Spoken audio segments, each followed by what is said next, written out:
Welcome all to another episode of the C64 Roundup, your concise guide to the latest news and releases for your Commodore 64. And so we'll start this episode looking at some of the latest new games I've been playing over the past few weeks. Rotor Rampage is a helicopter-themed arcade game where your objective is to steer your chopper through a labyrinth complex looking to rescue a specific number of trapped people. As you start the game, you'll be forgiven in thinking that this is a low-budget type of game with its rudimentary graphical style that won't sustain your interest for very long.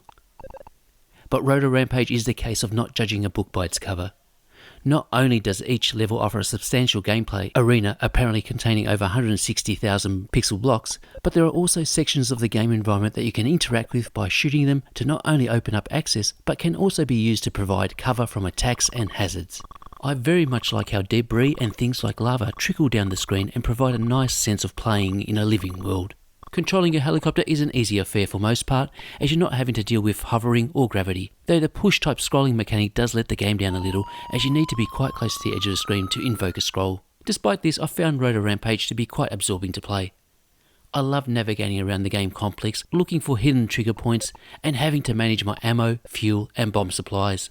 The game is available in two versions. Light, which gives you 5 levels, and Full, which gives you about 10 levels, with each level having different themes. Due to the mix of the level map size and the general difficulty, Rotor Rampage will provide many hours of gameplay. Though you'll note that the price point for the game is quite high, with a start price of $10 for the light version and $17 for the full version. If you can get past the cost of the game, I'm confident that many of you will have a great time with Rotor Rampage. The game is both PAL and NTSC compatible. Lock and Chase is a port of an arcade game developed by Deco back in 1981. What initially looks like a Pac-Man clone ends up being something a little more immersive. You take control of a thief who enters a vault from the bottom of the screen to collect all the coins and other treasure. Chasing you around are the police that need to be avoided, and to help you with this quest you can temporarily close doors within the vault to thwart their advances towards you. A maximum of 2 doors may be closed at any one time. Once all coins have been collected, you need to exit the vault from the top of the screen. I can't comment on the authenticity of the conversion, but I did appreciate the challenge and strategy on offer with this port, and had a reasonable amount of fun with it. Lock and Chase is both PAL and NTSC compatible, and is available as a free digital download from itch.io. Hermanos is a puzzle platform game that sees you taking control of a cat through 20 levels, collecting gold as you go along. The challenge with Hermanos is with the movement. Your cat cannot jump or climb. He can only use portals to warp himself into certain positions on screen. You need to get to the exit point of the current level to reach the next one, and you need to do this within 250 seconds. The game starts off feeling deceptively easy and quite dull to be honest, but things certainly feel more engaging as you clear the initial batch of screens, and you find that you need to carefully plan your path forward as you get deeper into the game. Not a bad game for a one-time playthrough. Candy Crush is an attempted clone of the casual puzzle game Candy Crush. Position 3 or more of the same items in a row to receive a golden star. Obtain 3 gold stars within the allocated amount of moves in order to proceed to the next stage. Candy Crush does not succeed in giving you a sense of playing anything like Candy Crush. The game just lacks addictiveness, and this is mainly due to the limited puzzle grid on offer, where you don't have much of a clue of what candies are going to cascade down into the screen. There are 36 levels on offer, but the pool to complete all of them is just not there, as you can't but feel that the whole experience feels somewhat random. Archon Blaze is a vertical scrolling shooter built with the shoot 'em up construction kit engine. Take on the devil's emissaries as you wrest gnome characters from clutches of monsters. Collect fish for bonus points, with an extra life awarded when you reach 10,000 points. The game contains 5 stages plus a boss fight. Archon Blaze is one of the better Vox video game shooters on offer, with its somewhat unique game theme that gives you something interesting to see throughout the whole game. But just like every other game from Vox video game, enemy waves are dull and mainly redundant, as you can pretty much get through the whole way through to the end boss battle without actually killing anything, as enemy waves are quite sparse. Enemy AI is dumb and static. Many of them only shoot in set directions, which means once you pass them, then you're safe. Graphically, it is a mixed bag. The overall theme is quite interesting with lots of detail, but the colour combinations used in many areas just don't go well together. Remember the saying, purple and green should not be seen. Archon Blaze is available as a paid digital download. Metal Mayhem is an old-school arcade tank game played against the computer or a friend. The premise of the game is simple: collect more points than your opponent to win. You obtain points by collecting randomly placed bolts, returning enemy flags to your HQ, and by destroying enemy tanks. The game is simple to play through and is probably secondary to the technical feat of implementing super smooth scrolling in a vertically split screen. The game is available as a free download and is both PAL and NTSC compatible.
Welcome to Coders Corner, where we bring in coders to chat to us on different topics related to programming on the C64 in modern times. And to kick off this first Coders Corner, we have Sylvan Reinhold, the man behind the fantastic Polar Bear in Space, to give a broad guide to those of you interested in getting started with C64 programming. Over to you, Sylvan. Whether you just want to challenge yourself and create something on a vintage piece of hardware or publish and sell a game commercially, it's good to know that sales for the best-selling and by far the fewest modern C64 games range in the hundreds or low thousands. So remember that monetary gain isn't going to be a significant factor for something like this, but rather the personal reward and sense of accomplishment you get out of it. So what are the options for writing a C64 game? The built-in BASIC interpreter you can access right after switching on the computer is a great place to start.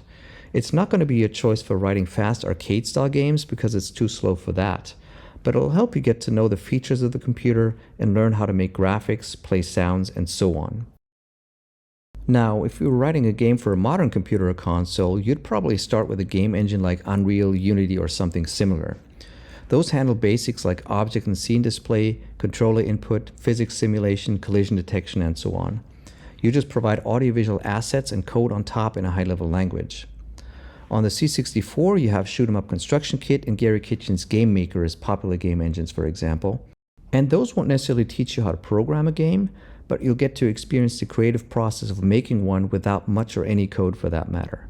Just don't expect them to output an excessively high level of quality.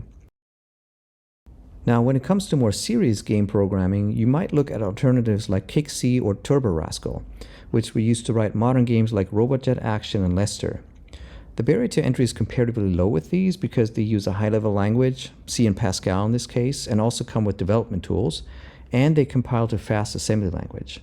And on that note, really the most true to the art way of writing a C64 game is still to use assembly language directly. With that said, what does a development setup look like? To test and play your creations, you can either get an actual C64, a modern replica like the C64, or to keep it simple, just use an emulator like Vice, which you can run on any reasonably new Windows computer or Mac. If you do use a real C64, you might get a floppy drive or dataset for storage, though my personal preference is the Ultimate 2 Plus cartridge because it allows you to load digital files from a USB drive. A replica like the C64 doesn't even need one of those, and with an emulator you can just load files directly from your Windows or Mac file system. Emulators also allow you to use the keyboard instead of a controller, but I find using an actual controller much more helpful, so you might also want to get one or two of those.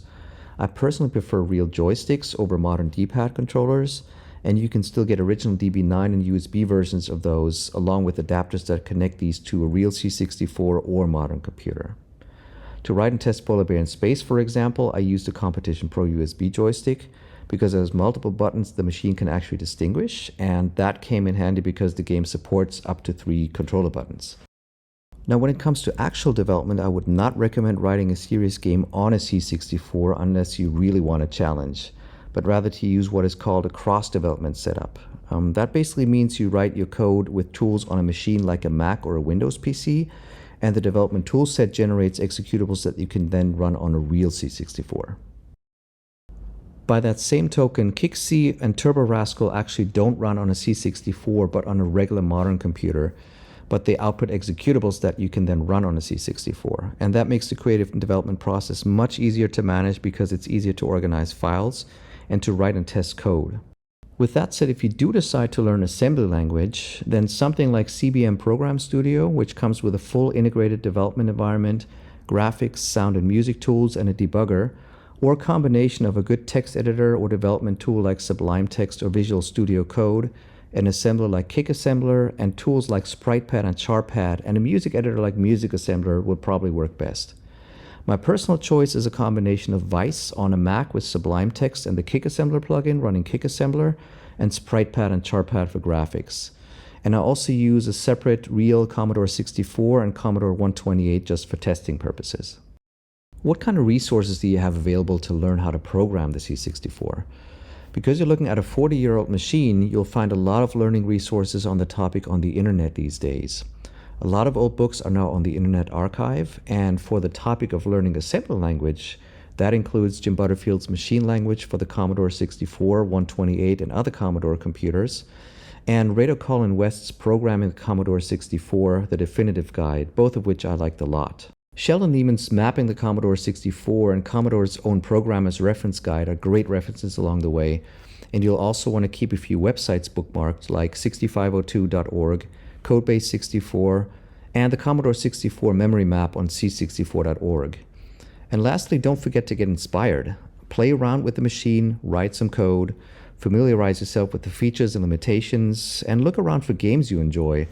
See if you can figure out how these games realize their features and effects, and draw something in a graphics editor like ChartPad. Don't be afraid to start small and add features over time, and you'll want to prototype a lot too. You really don't need to complete everything right away, because often it's best to try out a few ideas separately and then integrate what works, and also not to be afraid to discard what doesn't. Thanks for sharing your knowledge, Sylvan. And if you want to find out a little more about coding in current times, be sure to check out Sylvan's book, The Art and Development of 8-Bit Games with Polar Bear in Space. This publication is filled with tips, tricks, and detailed explanations that will come in handy as you start your journey into programming on the Commodore 64. The book is available through Amazon. Time to see what's making the news. Development on Space Rat and the Cult of Nonsense is near completion and set for a release through Protovision later on this year. Space Rat is a joystick or mouse-driven graphical text adventure built using the D42 adventure system. In this adventure, Ziggy the Space Rat has beamed himself to a remote planet, and it's up to you, playing as Captain Stevie Lucas, to find him and save the planet's inhabitants from catastrophe, all while dealing with a strange cult with questionable rituals getting in the way. The game will contain a SID conversion of original music composed by Chris Husbeck. Space Rat will be available in both German and English languages. Alf Ingve has revealed that he has already commenced working on Captain Ishtar 3 while he waits for Part 2 of the franchise to be completed. Alf's video of the game shows heavy inspiration from Bionic Commando, as your player has to fight off the effects of gravity and avoid being pulled down off the screen. Alf intends to spread out the game across several separately loaded parts, with each part having its own different gameplay style, with a strong focus on action and eye candy. Monty Boyd continues to work on Infestation, adding in more levels and more enemy types to the game. Infestation is a thinking man's run and gun style of game, as taking a careful and strategic approach to taking out enemies trumps the need for fast reflexes. Robert Wilson continues to float from one project to the next, as he has recently turned his attention back on System X, an unfinished game he originally worked on back in 1989. Focusing recently on player and background animations, we can see that System X has an attractive graphical style to it and looks set to provide a shoot-'em-up style of gaming similar to Zybex and Forgotten Worlds. If Robert does continue to work on System X, then he has indicated that it will still be at least 2 years away before he gets close to a stage of completion.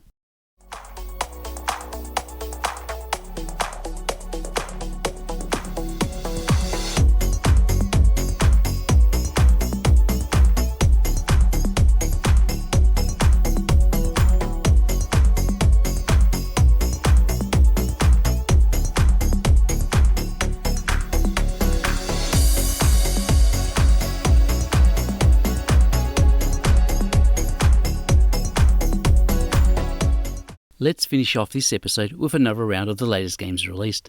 Spinning Image is a block puzzle game where your objective is to replicate the image on the right side of the screen by placing and removing blocks on the left side playfield.